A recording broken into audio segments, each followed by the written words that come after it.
Hey there, Capricorn. Welcome to your reading for the week of April 29th. This week, if you want to catch me live, I go live every single day at 4 p.m. Pacific Standard Time. So all you have to do is subscribe, hit the bell notification icon, and you will catch me live. By the way, I almost said June 15th at the beginning of this reading. For some reason, it popped into my head.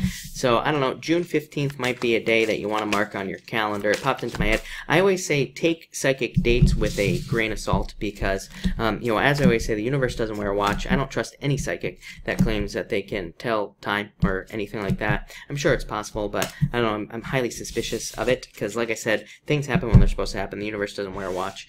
But anyway. Capricorn, this looks really good. You start off with the Seven of Hearts and the King of Diamonds. This could definitely be you feeling a little bit off balance in love if you are interested in love. But love looks really good. You have the Ace of Hearts, Ten of Hearts. These are Eight of Hearts as well. These are very good cards for love. So there definitely could be love coming in. King of Diamonds is a card of the soulmate. So, this could represent a soulmate type energy coming in for you. I'm not a big fan of the word soulmate. To me, it kind of says that there's only one person for us when, I personally believe there are multiple people that we could be with at any given time that we'd be very happy with. So, that's why I don't like it, but definitely could be somebody very significant coming in for you. If you are not interested in love, this would represent needing to make some sort of commitment in work or business. Seven of Hearts is called the tree, and it's like represents sending your roots down into the soil and needing to make that firm, deep commitment, whether it's in business or work. So if you want to see improvements, that's what I would do, commit. I feel like some of you, especially if you're in business, like for yourself, it's like you could be making, like waffling back and forth between a business idea and maybe work or something else in your life. So this says once you make the full commitment, that's when you will see success. Next, you have the Jack of Clubs here. Two of Clubs. I feel like some of you in love could be talking to a fire sign. You've had fire show up in your readings before. So I definitely feel like there could be a fire sign coming in for some of you. I feel like, I do feel like this person has a little bit of a player energy. Again, I don't really read the Jack of Clubs or the Page of Clubs in the tarot. I know a lot of readers do read it as a player type energy. It can, but it's like not every single Jack of Clubs or not every single Page of Clubs is a player. But I do feel like this person could be like kind of have some player ways, but I still feel like it would be a good person for you. So if you have new love coming in, I would say go for it is what I'd say here. For others, this could just be you talking with friends. This can represent your circle of friends or people who want to support you. So if you need support or help this week, I think friends would be a good idea. Next, you have the Eight of Hearts. Really good card. Five of Spades.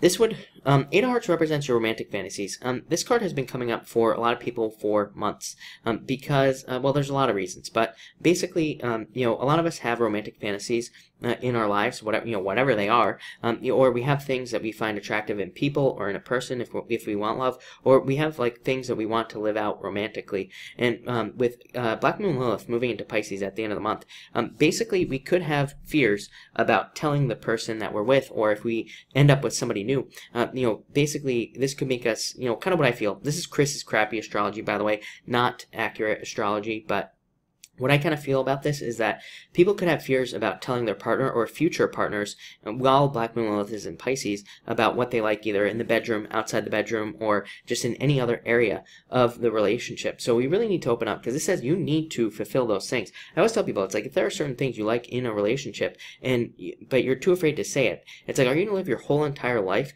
not living your fantasies basically, Do you really want to do that? No. So I feel like that's what this is saying. Take the risk to communicate with your partner. For others, this is also saying take a risk to live any other type of fantasy. Eight of Hearts is called the moon, but it's not like the moon in the tarot. The moon in the tarot says that you are living in fantasy land. Basically, you will never be able to live your fantasies. The moon in the playing card says you need to create your dreams here on Earth. You need to bring your fantasies from the ether, from your brain, your higher self, down to Earth, and you need to live these things in life. So it says kind of take a risk to start making that happen. In your challenge position, you have the Ten of Clubs and the Two of Hearts. So some of you, love could be a challenge, or again, maybe you're just not interested in love at this time. The funny thing is, this can say that maybe you're not interested in love right now, but it's coming in. So it's like one of those things where maybe you don't want it, but maybe it's there. And again, that doesn't mean you have to accept it, but I'm just saying, that could be a challenge for you. For others, This could say that you have a lot of burdens and responsibilities right now, and these things are kind of like weighing you down, and that could be preventing you from love, or again, it could be preventing you from anything else that you want in life, all these extra responsibilities and challenges. So, that's what I would say there. Your solution is the Ace of Hearts and the Three of Hearts. Yeah, friends. So, kind of like I said with that Jack of Clubs, this would say that if you have a lot of burdens or responsibilities, there are people who want to help you, Capricorn. So, I would open up to the people around you. This could also say that, again, love is entering into your life, so that could help you with some of these burdens and responsibilities. For others, this is kind of like a fortune after difficulty card, so it could just say that in general things are going to be improving for you, and you will be kind of releasing some of these responsibilities and some of this tension that the Ten of Clubs could be providing. For others, by the way, that Ten of Clubs can represent leaps forward, and this could be talking about love as well. And the Ten of Clubs can be saying maybe you're in a relationship that moves forward too quickly, or that maybe the other person wants to move forward too quickly. Again, your solution here, if you are in that situation, is love and communication. So if you communicate with this person, hey, I want to slow down, guess what? They will probably slow down. So that's what I would suggest you do. For others, I'm getting home move for some reason. So some of you could be moving here with these two cards. And finally, you have the Ten of Hearts and the Queen of Spades. Fortune after difficulty again.